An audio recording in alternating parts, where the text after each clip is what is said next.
పరిస్థితి సామాజిక వర్గంలో అమరావతి జిల్లా మహారాష్ట్రలో పుట్టి స్వచ్ఛ భారత్ అనేటువంటి పదాన్ని ప్రపంచానికి చెప్పి గాంధీ మహాత్ముడు ఆయన పాట పాడతా అక్కడంతా స్వచ్ఛ మురికి కాలనీలోకి వెళ్ళి శుభ్రం పట్టేవాడు అనమాట. గోపాల గోపాల రాబాల రాబాల పాట పాడేవాడు. గాంధీ మహాత్ముడు అతను పిలిపించి పాట పాడండి అని చెప్పి ఆయన నువ్వు పిలిస్తే పాటలు ఆయన ఆడేటప్పుడు నువ్వు పోయి వినాలని చెప్పాడంట. పరివారం అంతా పోయాడంట ఆ ఎస్సీ కాలనీలో. అద్భుతంగా పాడుతూ ఉంటే ఆ ఎస్సీలంతా శుభ్రపరుస్తూ చాలా శుభ్రంగా తయారయ్యాడు. ఆ మహానుభావుడికి నేను స్వాతంత్రం తెప్పించాను. నా సామాజిక వర్గం సామాజిక పరిస్థితులు ఇక్కడ నేను మధ్యకంటాను.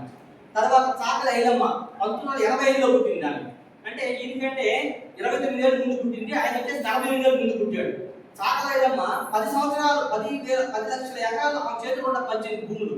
ఈ రోజు ప్రపంచ చరిత్రలో ఒక మహిళ తుపాకి బట్టి ఉద్యమించి భూములు పంచిన చరిత్ర ఎక్కడ లేదు.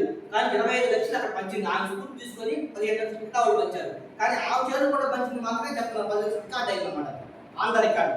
వీళ్ళ కోసం కూడా మేము భారతదేశంలో సంపాదించడానికి మేము ప్రయత్నం జరిగింది. మేమైతే ఇట్లా బొమ్మలు పెట్టడానికి అందరినీ పురమాయిస్తున్నాడు. మేమేం చెప్తున్నామంటే, మేము ఆర్థికంగా బలవంతులైనప్పుడు మేము ఎవరి దగ్గర రూపాయలు స్వీకరించుకుంటాం, మేము సొంతంగా మా బొమ్మలు పెట్టడానికి ప్రయత్నం జరుగుతున్నది. కాబట్టి ఈ నాయ బ్రాహ్మణ సామాజిక వర్గం నుంచి చాలా తక్కువ జనాభా ఉన్నది. ఈ ఆంధ్రలో కావచ్చు, తెలంగాణలో కావచ్చు. వాళ్ళు ఇంకా ముందుకు వచ్చినందుకు వాళ్ళ దంపతులు ఇద్దరిని కూడా మేము అభినందిస్తున్నాము. మేము ఏదైనా సహకారం అందించాలంటే మా సమయం వచ్చినప్పుడు మేము అందిస్తామని తెలియజేస్తున్నాం. ధన్యవాదాలు.